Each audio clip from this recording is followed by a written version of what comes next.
တူများနဲ့ရောက်တော့မယ်ကို X ကိုရွှေဖို့ကောင်လေးနဲ့အမတ်တရားပုံရိုက်ပြီးလားစပွဲရဲ့ဖိနဲ့ချစ်ဆိုင်မှာထိုင်ပြီးတော့ကောင်လေးကမတရက်လိုက်စပွဲရဲ့ထိတ်လေးနဲ့ပိုင်ရပြီးလူရဲ့ကောင်းကိုဒီမြင်းเจ้าမှာထားကောင်မလေးကအမတ်တရားကိတ်ကင်ပြီးတော့ကောင်လေးကဒူတောက်တဲ့အချိုရည်နဲ့ကောင်မလေးရဲ့ကောင်းပေါ်တင်လိုက်လက်ချောင်းနဲ့ကောင်မလေးရဲ့ကောင်းကိုတော့တို့လိုက်ကောင်မလေးကခေါင်းကိုဆောင်းသွားလိုက်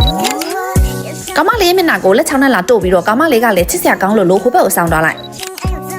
ဖုန်းကိုအလျားလိုက်တာနှစ်ယောက်လုံးကတက်တက်လေးမဟုတ်ပဲနဲ့လေချစ်သူရှိတဲ့ဘက်ကိုနည်းနည်းဆောင်းသွားရင်နှစ်ယောက်လုံးကပို့ပို့ကက်ကက်ဖြစ်သွားတယ်ကောင်လေးကဖုန်းကင်ပြီးတော့ကောင်မလေးက post ပြန်ပို့ပြီးတော့ကြည်နူးဖို့ကောင်းတယ်နှစ်ယောက်လုံးကမျက်နှာမတက်ပဲနဲ့ထွက်လာရဲဆိုရင်မုံရဲ့ဘေးမှာကိုယ့်ရဲ့ဖုန်းကိုချပြီးတော့နှစ်ယောက်လုံးရဲ့ပုံကိုပြထားလိုက်နည်းနည်းချက်ပြီးတော့ရရင်ပို့ပြီးတော့ကြည်ရယ်ကိတ်ကိုအရှိချပြီးတော့ဖုန်းကိုအလျားလိုက်ကင်ထားလိုက်နောက်ဖုန်းတစ်ခုနဲ့ရိုက်မယ်ဒီလိုအနီးကိတ်ရိုက်တာမဟုတ်ဘဲနဲ့နည်းနည်းဝေးနေဖုန်းကိုဒီမင်းเจ้าရှိတဲ့နေရာနားမှာချပြီးတော့အောက်မှာလွတ်နေတဲ့နေရာကိုအတဲပုံလေးပြလို့ရတယ်ကောင်လေးကဗလာပါရဆိုရင်ဖုန်းကင်ခိုင်းပြီးတော့ဒီလိုလေးရက်ထားခိုင်းလိုက်အနောက်ကိုဆုပ်ပြီးတော့တူးကိုချဲ့ရိုက်မယ်ကောင်လေးကဒီလိုအတဲပြပြီးတော့ကောင်မလေးကလည်းဒီလိုအတဲပုံပြလိုက်